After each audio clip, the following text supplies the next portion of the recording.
We have reached the championship games of the WRL, the APFL, and the F3L. We have 15 teams still left vying for the All-Play Tournament in the WRL.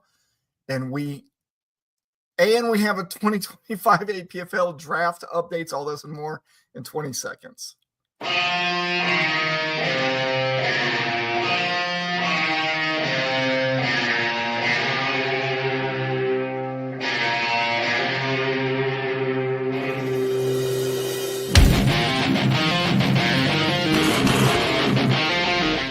Hey, fellow fanatics, welcome to the Fanatically broadcast, sponsored by Sport Management Solutions, your one-stop shop for all your athletic communication needs. Merry Christmas Eve to you all. There seems to be one person out there tonight. Sean says, Merry Christmas, everyone. Sean, hey, I appreciate all the knowledge that you gave me earlier on our AI projects. Have been trying to eat through those last 9 hours of AI time that I have before the 27th. So it's been a lot of fun. I'm learning some new things. Have you learned about the modes and the other profiles that you can have? If not, hit me up on Discord. We'll talk about it after this. Yeah, there's actually more to it than that. For anybody who doesn't know what that means, probably confused. Hey, so want to talk about the WRL first. So we had the two semifinal games. Sean Purcell out there with us. Merry Christmas, brother. Hey, I've got your shirt. We've got to find time to get together so I can give that to you. Yeah, I figured out how to get to it. Mid-Journey Alpha is actually pretty easy to do. And then once you're in there and you've got your different profiles set up, and I have not done the mood boards or whatever they're called yet. But once you get the other profile set up in there, you literally can just click on copy the link and it'll give you your new profile code, like that 6 or 7 digit code that you and I use. It'll give you a new one based on your new profile. So I went through and did what you did, very specific about picking my pictures instead of doing the 1 and 2 for anything. 3 a lot and then 1 and 2 for the ones I wanted. It did definitely give me a different looking picture. Ferg, how are you, brother? Happy holidays to you. Merry Christmas, brother.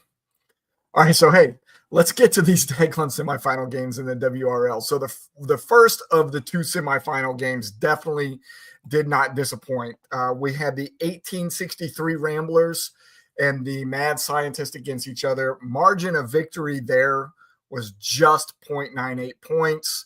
Ramblers getting that win, 162.52 to 161.54. And then in our second semifinal game, Ted's Lassos made easier work of the E-Thugs as they ended up winning that game 196 to 158. That means we now have a Banshees versus Sasquatch final as the number 1 seeded Ted's Lasso will face off against number 2 seeded 1863 Ramblers. And then we also have a 3rd and 4th place game from the other 2 semifinalist teams. That is the Mad Scientist and the E-Thugs. They will be playing for a little bit of a different payout between 3rd and 4th place. Yeah, and I, you know what? I didn't know until today that Dallas actually ended up winning that game. I was checking through some schedule stuff for tomorrow and realized that they ended up winning that game and had no idea. Let's see. The one other thing that we've got going on in the WRL right now is the All-Play Tournament. So here is an update for that. This week, the Power Claws scored the most points, 202, earning them a 28-0 record this week. However, the Land Sharks put together another great week. After they finished second last week, they finished 3rd in scoring this week and are now 53-3 for the 2 weeks. So you see that dark line. Hopefully you can see that dark line. It's kind of in between spots 15 and 16. This is kind of the line of the sand. Anybody below that line does not have a chance to end up winning their buy-in back this year. Because even if the Land Sharks went 0-28 this upcoming week, that would give them 31 losses. And that means they could tie with any of the other teams that are already at 31 losses. But because of the tiebreaker that we have, which is the teams would be whatever the head-to-head record would be in this situation, it would be like the Land Sharks playing each one of them twice already. And since it's had great scores of 195 and 183 points, they already have a 2-0 record against all of the other teams that have the 31 losses. So anybody at the 27 loss and above mark or the 29 win and above mark are the only teams that still have a chance to get their entry back on. We've got one more week of all play left to go. So good luck to all of you that are still in that fight. We are down to the APFL Bowl, and in its third year of inception, we have a different champion coming to us because on the AFC side, the Denver Mustangs were able to defeat the top-seeded Buffalo Mafia. Final score there was 158-81. And then on the NFC side, the Detroit Pride extended their 2024 head-to-head record against divisional rival Chicago Monsters. Final score there was 123-82. So that sets the stage for a Mustangs and Pride matchup for the APFL Championship. And as you can see on there, if you can read that, Denver holds their current head-to-head lifetime record against Detroit. Believe it or not, these two teams played against each other last year in week 5. Denver got that win 161-104. There will be a third and fourth place game also in this league for payout purposes. That's going to be Buffalo battling it against Chicago. And then with those two teams, Buffalo and Chicago being defeated this week, we have updated the 2025 draft board. Buffalo would have been in the number 15 spot on the AFC side, but they had traded that pick away to the LA Warhorse.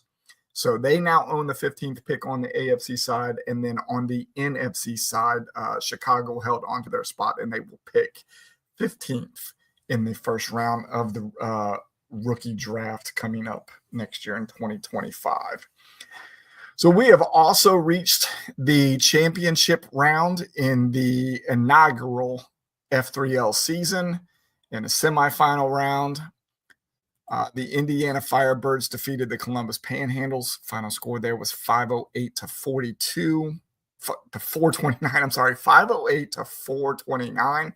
And then on the other side of the bracket, Ohio Glory beat the Atlanta Flames 525-464. This now sets up for the number 5 seeded Firebirds to play against the number 6 seeded Glory. And the two teams that were just eliminated this past week were the number 1 and the number 2 seeded teams. They will now face off in a 3-4 game for the F3L. And this is what it looks like on the bracket. The RSO website that we use as a scoring engine for this is updated a little bit and put a third place bracket on there as well. So that is what the bracket looks like. And that is it as far as highlights go. Other thing that we've got to talk about this week is the upcoming, I guess, primetime games is kind of what we'll say. Damian says, let's go, the general manager of the Ohio Glory. I mean, you've had a really good year fantasy-wise underneath the FSA umbrella. I will say that. I don't know how you're looking in the rest of the leagues, but you're kicking butt over on this side. Primetime games, sort of, if you want to call them that. Lots of them, sort of, also, if you want to call them that. We've got 2 games on Christmas tomorrow, that's for sure. One at 1 o'clock and one at 4:30, both times East Coast. First game is going to be Kansas City at Pittsburgh. Kansas City favored by 2.5, but I'm picking Pittsburgh in this one. I'm probably going to be anti-Kansas City the rest of the year, no matter who they play. But I think Pittsburgh's got a pretty good chance of taking it. I think this is going to be a really close game since they're in Pittsburgh. Kansas City still with the 2.5-point favorite, but I'm taking Pittsburgh in this game. And then in the second game, Baltimore at Houston. Baltimore favored by 5.5. Definitely taking Baltimore in that game. And then in our normal kind of regularly scheduled primetime games, we had a Thursday night game that's going to be Seattle at Chicago. Seattle favored by 3.5. And then we have 3 Saturday games, not really prime time, so I'm not going to talk about them. We're getting closer to the end of the season, and the NFL likes to throw games on Saturdays. So we have at 1 o'clock the Chargers at New England. At 4:30 we have Denver at Cincinnati, and then at 8 p.m. on Saturday we have Arizona at LA Rams. And then a regularly scheduled primetime game on Sunday night football. We have Atlanta at Washington. Washington favored in that one by 4, taking Washington in that one in a normal, regularly scheduled primetime game. And then for Monday Night Football, Detroit at San Francisco. Detroit favored by 3.5. Taking Detroit for that one as well. Man, that's funny. Thanks, Paul. Appreciate you. No, I'm not doing that. I'm not reading that to you all. That was it. These shows are getting shorter and shorter as we're getting closer and closer to these championship rounds. We have finally made it there. Next week, we will have the update for the WRL World Championship, the APFL between AFC and NFC, bowl number 3 for us. The inaugural bowl for the F3L will give you an update and the winner from the All-Play Tournament. And that will close out the year for us from a competition standpoint. Don't forget, we will still have the award show. That will be right after the Super Bowl happens. I don't know if NFL.com brought their playoff challenge back or not, so we will see if that is out there for us. If it's not NFL, I don't think we're going to do it this year. We did the Yahoo thing last year. I just wasn't a fan. So if it's not NFL, we probably won't have one. But we will work towards the award show, and then we will have that at the end of the season, and kind of start, circular and start things going again for the 2025 season.